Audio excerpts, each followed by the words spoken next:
The Devil and Tom Walker by Washington Irving. A few miles from Boston, in Massachusetts, there is a deep inlet, winding several miles into the interior of the country from Charles Bay, and terminating in a thickly wooded swamp or morass. On one side of this inlet is a beautiful dark grove. On the opposite side, the land rises abruptly from the water's edge into a high ridge, on which grow a few scattered oaks of great age and immense size. Under one of these gigantic trees, according to old stories, there was a great amount of treasure buried by Kidd the pirate. The inlet allowed a facility to bring the money in a boat, secretly and at night, to the very foot of the hill. The elevation of the place permitted a good lookout to be kept that no one was at hand, while the remarkable trees formed good landmarks by which the place might easily be found again. The old stories add, moreover, that the devil presided at the hiding of the money and took it under his guardianship. But this, it is well known, he always does with buried treasure, particularly when it has been ill-gotten. Be that as it may, Kidd never returned to recover his wealth, being shortly after seized at Boston, sent out to England, and there hanged for a pirate. About the year 1727, just at the time that earthquakes were prevalent in New England and shook many tall sinners down upon their knees, there lived near this place a meager, miserly fellow of the name of Tom Walker. He had a wife as miserly as himself. They were so miserly that they even conspired to cheat each other. Whatever the woman could lay hands on, she hid away. A hen could not cackle, but she was on the alert to secure the new-laid egg. Her husband was continually prying about to detect her secret hoards, and many and fierce were the conflicts that took place about what ought to have been common property. They lived in a forlorn-looking house that stood alone and had an air of starvation. A few straggling savin trees, emblems of sterility, grew near it. No smoke ever curled from its chimney, no traveler stopped at its door. A miserable horse, whose ribs were as articulate as the bars of a gridiron, stalked about a field where a thin carpet of moss, scarcely covering the ragged beds of pudding stone, tantalized and balked his hunger. And sometimes he would lean his head over the fence, look piteously at the passer-by, and seem to petition deliverance from this land of famine. The house and its inmates had altogether a bad name. Tom's wife was a tall termagant, fierce of temper, loud of tongue, and strong of arm. Her voice was often heard in wordy warfare with her husband, and his face sometimes showed signs that their conflicts were not confined to words. No one ventured, however, to interfere between them. The lonely wayfarer shrunk within himself at the horrid clamor and clapper-clawing, eyed the den of discord askance, and hurried on his way, rejoicing, if a bachelor, in his celibacy. One day that Tom Walker had been to a distant part of the neighborhood, he took what he considered a shortcut homeward through the swamp. Like most shortcuts, it was an ill-chosen route. The swamp was thickly grown with great gloomy pines and hemlocks, some of them 90 feet high, which made it dark at noonday, and a retreat for all the owls of the neighborhood. It was full of pits and quagmires, partly covered with weeds and mosses, where the green surface often betrayed the traveler into a gulf of black, smothering mud. There were also dark and stagnant pools, the abodes of the tadpole, the bullfrog, and the water snake, where the trunks of pines and hemlocks lay half-drowned, half-rotting, looking like alligators sleeping in the mire. Tom had long been picking his way cautiously through this treacherous forest, stepping from tuft to tuft of rushes and roots, which afforded precarious footholds among deep sloughs, or pacing carefully like a cat along the prostrate trunks of trees, startled now and then by the sudden screaming of a bittern or the quacking of a wild duck rising on the wing from some solitary pool. At length he arrived at a firm piece of ground which ran out like a peninsula into the deep bosom of the swamp. It had been one of the strongholds of the Indians during their wars with the first colonists.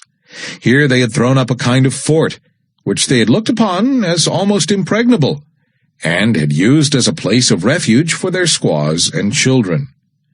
Nothing remained of the old Indian fort but a few embankments, gradually sinking to the level of the surrounding earth, and already overgrown in part by oaks and other forest trees, the foliage of which formed a contrast to the dark pines and hemlocks of the swamp. It was late in the dusk of evening when Tom Walker reached the old fort, and he paused there a while to rest himself. Anyone but he would have felt unwilling to linger in this lonely, melancholy place, for the common people had a bad opinion of it, from the stories handed down from the time of the Indian Wars, when it was asserted that the savages held incantations here, and made sacrifices to the evil spirit. Tom Walker, however, was not a man to be troubled with any fears of the kind. He reposed himself for some time on the trunk of a fallen hemlock, listening to the boding cry of the tree-toad, and delving with his walking-staff into a mound of black mold at his feet. As he turned up the soil unconsciously, his staff struck against something hard. He raked it out of the vegetable mold, and lo, a cloven skull with an Indian tomahawk buried deep in it lay before him. The rust on the weapon showed the time that had elapsed since this death blow had been given. It was a dreary memento of the fierce struggle that had taken place in this last foothold of the Indian warriors. "Humph," said Tom Walker, as he gave it a kick to shake the dirt from it. "Let that skull alone," said a gruff voice. Tom lifted up his eyes and beheld a great black man seated directly opposite him on the stump of a tree. He was exceedingly surprised, having neither heard nor seen anyone approach, and he was still more perplexed on observing, as well as the gathering gloom would permit, that the stranger was neither Negro nor Indian. It is true he was dressed in a rude half-Indian garb, and had a red belt or sash swathed round his body, but his face was neither black nor copper color, but swarthy and dingy, and begrimed with soot, as if he had been accustomed to toil among fires and forges. He had a shock of coarse black hair that stood out from his head in all directions, and bore an axe on his shoulder. He scowled for a moment at Tom with a pair of great red eyes. "What are you doing on my grounds?" said the black man, with a hoarse, growling voice. "Your grounds?" said Tom with a sneer. "No more your grounds than mine. They belong to Deacon Peabody." "Deacon Peabody be damned," said the stranger, "as I flatter myself he will be if he does not look more to his own sins and less to those of his neighbors. Look yonder, and see how Deacon Peabody is faring." Tom looked in the direction that the stranger pointed, and beheld one of the great trees, fair and flourishing without, but rotten at the core, and saw that it had been nearly hewn through, so that the first high wind was likely to blow it down. On the bark of the tree was scored the name of Deacon Peabody, an eminent man who had waxed wealthy by driving shrewd bargains with the Indians. He now looked around, and found most of the tall trees marked with the name of some great man of the colony, and all more or less scored by the axe. The one on which he had been seated, and which had evidently just been hewn down, bore the name of Crowninshield, and he recollected a mighty rich man of that name, who made a vulgar display of wealth, which it was whispered he had acquired by buccaneering. "He's just ready for burning," said the black man, with a growl of triumph. "You see, I am likely to have a good stock of firewood for winter." "But what right have you," said Tom, "to cut down Deacon Peabody's timber?" "The right of a prior claim," said the other. "This woodland belonged to me long before one of your white-faced race put foot upon the soil." "And pray, who are you, if I may be so bold?" said Tom. "Oh, I go by various names. I am the Wild Huntsman in some countries, the Black Miner in others. In this neighborhood I am known by the name of the Black Woodsman. I am he to whom the red men consecrated this spot, and in honor of whom they now and then roasted a white man by way of sweet-smelling sacrifice. Since the red men have been exterminated by you white savages, I amuse myself by presiding at the persecutions of Quakers and Anabaptists. I am the great patron and prompter of slave-dealers, and the grand master of the Salem witches." "The upshot of all which is that if I mistake not," said Tom sturdily, "you are he commonly called Old Scratch." "The same, at your service," replied the black man, with a half-civil nod. Such was the opening of this interview, according to the old story, though it has almost too familiar an air to be credited. One would think that to meet with such a singular personage in this wild, lonely place would have shaken any man's nerves, but Tom was a hard-minded fellow, not easily daunted, and he had lived so long with a termagant wife that he did not even fear the devil. It is said that after this commencement they had a long and earnest conversation together as Tom returned homeward. The black man told him of great sums of money buried by Kidd the pirate under the oak trees on the high ridge, not far from the morass. All these were under his command and protected by his power, so that none could find them but such as propitiated his favor. These he offered to place within Tom Walker's reach, having conceived an especial kindness for him. But they were to be had only on certain conditions.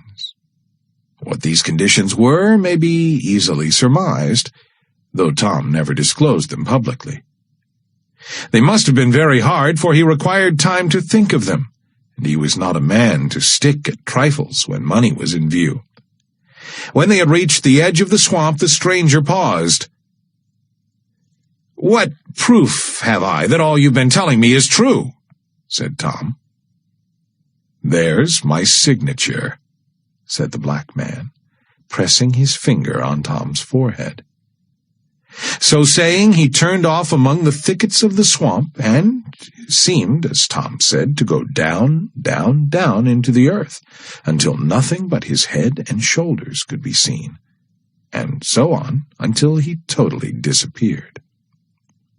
When Tom reached home, he found the black print of a finger burned, as it were, into his forehead, which nothing could obliterate. The first news his wife had to tell him was the sudden death of Absalom Crowninshield, the rich buccaneer. It was announced in the papers with the usual flourish that a great man had fallen in Israel.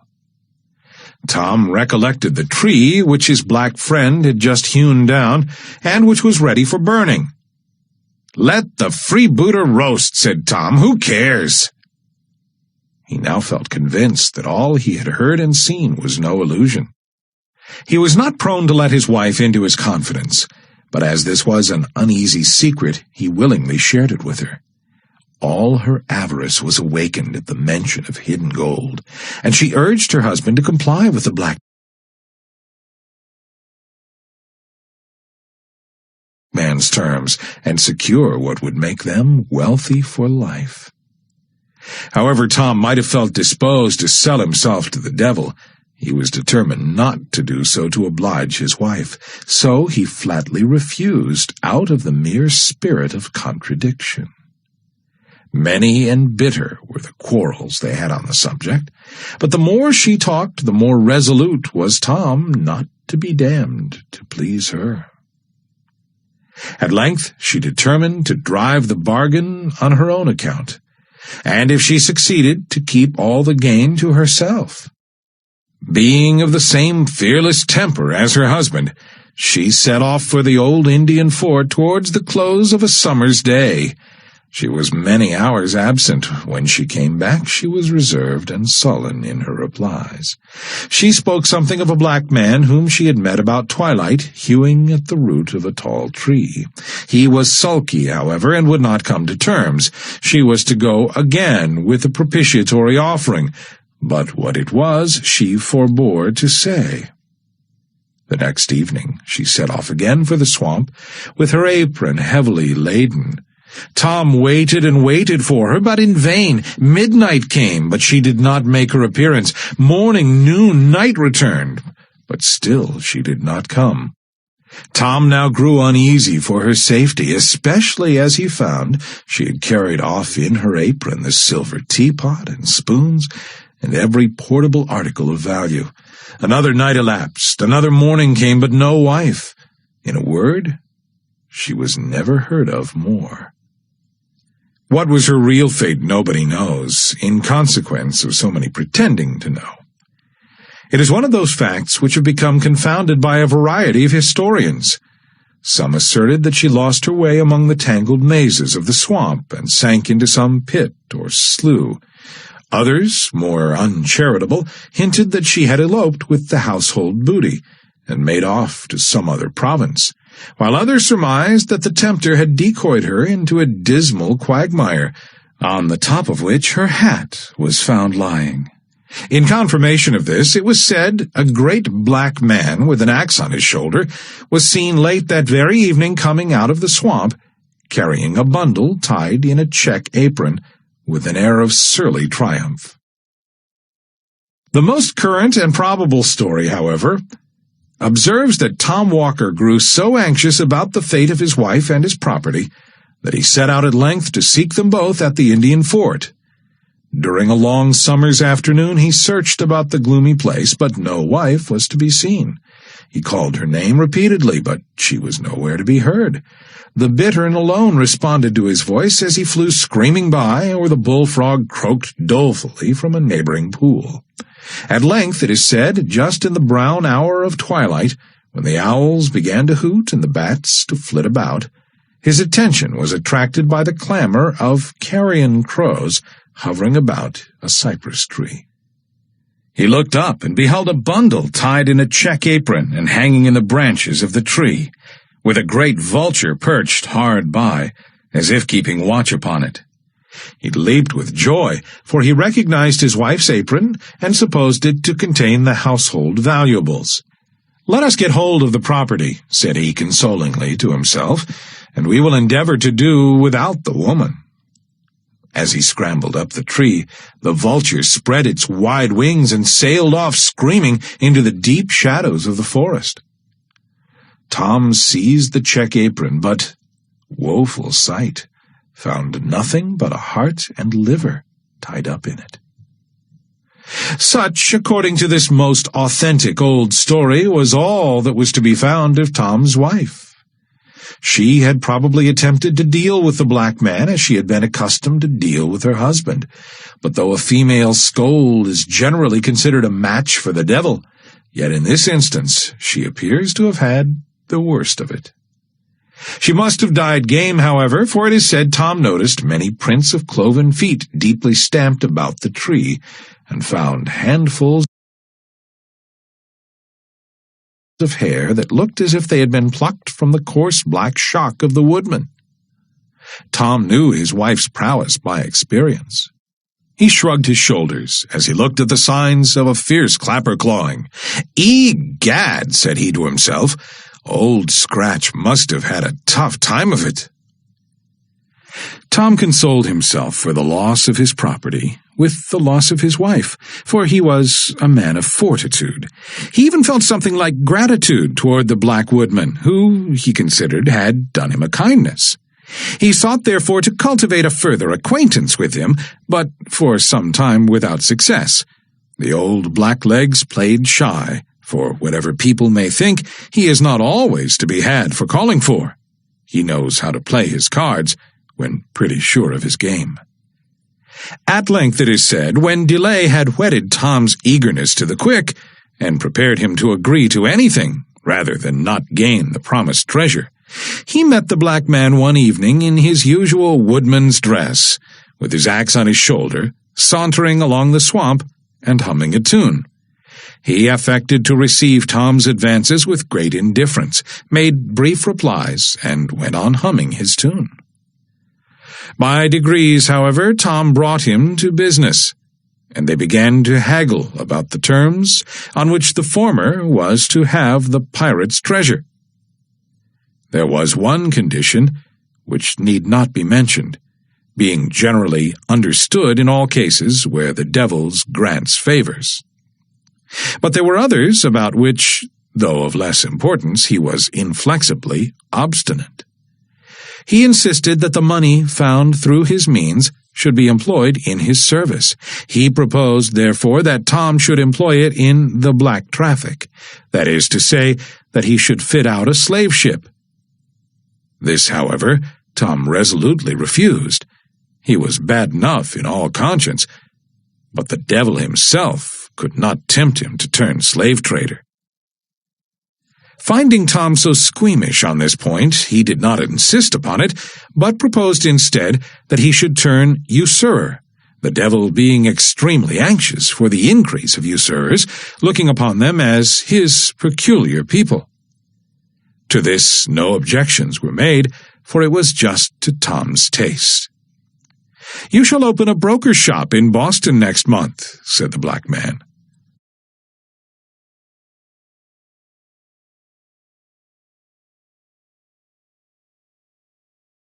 "I'll do it tomorrow if you wish," said Tom Walker. "You shall lend money at 2% a month." "Egad, I'll charge 4%, replied Tom Walker. "You shall extort bonds, foreclose mortgages, drive the merchants to bankruptcy." "I'll drive them to the devil," cried Tom Walker. "You are the usurer for my money," said Blacklegs with delight. "When will you want the rhino?" "This very night." "Done," said the devil. "Done," said Tom Walker. So they shook hands and struck a bargain. A few days' time saw Tom Walker seated behind his desk in a counting-house in Boston. His reputation for a ready-moneyed man who would lend money out for a good consideration soon spread abroad. Everybody remembers the time of Governor Belcher when money was particularly scarce. It was a time of paper credit. The country had been deluged with government bills. The famous land bank had been established. There had been a rage for speculating. The people had run mad with schemes for new settlements, for building cities in the wilderness. Land jobbers went about with maps of grants and townships and Eldorados, lying nobody knew where, but which everybody was ready to purchase. In a word, the great speculating fever, which breaks out every now and then in the country, had raged to an alarming degree, and everybody was dreaming of making sudden fortunes from nothing. As usual, the fever had subsided, the dream had gone off, and the imaginary fortunes with it. The patients were left in doleful plight, and the whole country resounded with the consequent cry of hard times. At this propitious time of public distress, did Tom Walker set up as usurer in Boston. His door was soon thronged by customers, the needy and adventurous, the gambling speculator, the dreaming land jobber, the thriftless tradesman, the merchant with cracked credit. In short, everyone driven to raise money by desperate means and desperate sacrifices hurried to Tom Walker. Thus, Tom was the universal friend of the needy, and acted like a friend in need. That is to say, he always exacted good pay and good security. In proportion to the distress of the applicant was the hardness of his terms. He accumulated bonds and mortgages, gradually squeezed his customers closer and closer, and sent them at length, dry as a sponge, from his door.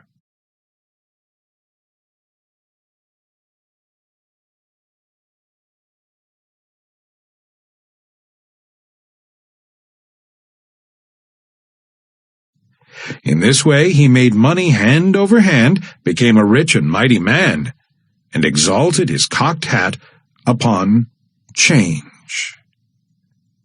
He built himself, as usual, a vast house out of ostentation, but left the greater part of it unfinished and unfurnished out of parsimony. He even set up a carriage in the fullness of his vainglory, though he nearly starved the horses which drew it. And as the ungreased wheels groaned and screeched on the axle-trees, you would have thought you heard the souls of the poor debtors he was squeezing. As Tom waxed old, however, he grew thoughtful.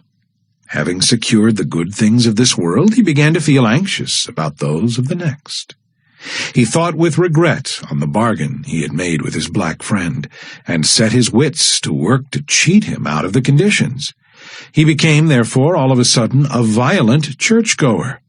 He prayed loudly and strenuously, as if heaven were to be taken by force of lungs. Indeed, one might always tell when he had sinned most during the week by the clamor of his Sunday devotion. The quiet Christians who had been modestly and steadfastly traveling Zionward were struck with self-reproach at seeing themselves so suddenly outstripped in their career by this new-made convert. Tom was as rigid in religious as in money matters. He was a stern supervisor and censurer of his neighbors, and seemed to think every sin entered up to their account became a credit on his own side of the page. He even talked of the expediency of reviving the persecution of Quakers and Anabaptists. In a word, Tom's zeal became as notorious as his riches. Still, in spite of all this strenuous attention to forms, Tom had a lurking dread that the devil, after all, would have his due. That he might not be taken unawares, therefore, it is said, he always carried a small Bible in his coat pocket. He had also a great folio Bible on his counting-house desk, and would frequently be found reading it when people called on business.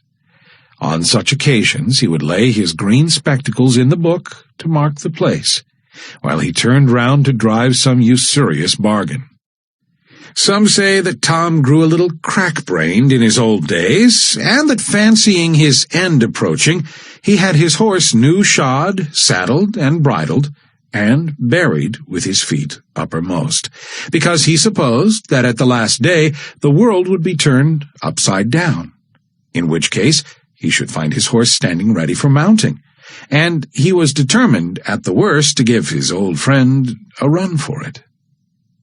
This, however, is probably a mere old wives' fable. If he really did take such a precaution, it was totally superfluous, at least so says the authentic old legend, which closes his story in the following manner. One hot summer afternoon, in the dog days, just as a terrible black thunder gust was coming up, Tom sat in his counting-house in his white linen cap and India silk morning gown.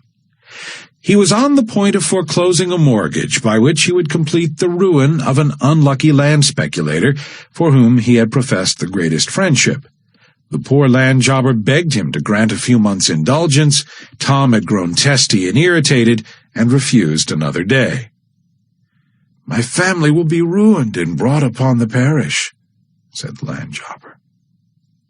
"Charity begins at home," replied Tom. "I must take care of myself in these hard times." "You have made so much money out of me," said the speculator. Tom lost his patience and his piety.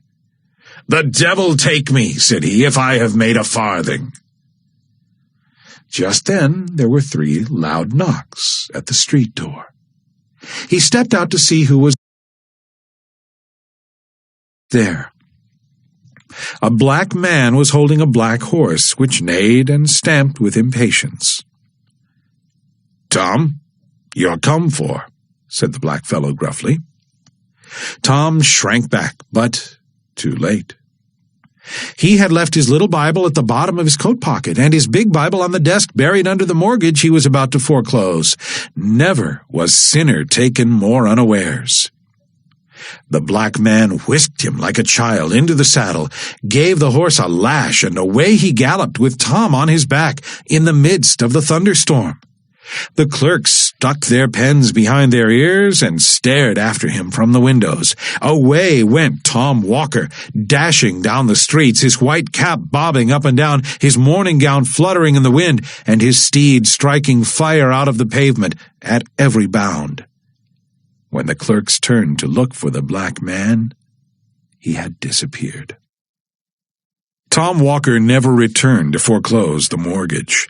A countryman who lived on the border of the swamp reported that in the height of the thunder gust he had heard a great clattering of hoofs and a howling along the road, and running to the window caught sight of a figure such as I have described, on a horse that galloped like mad across the fields, over the hills, and down into the black hemlock swamp towards the old Indian fort, and that shortly after, a thunderbolt falling in that direction seemed to set the whole forest in a blaze.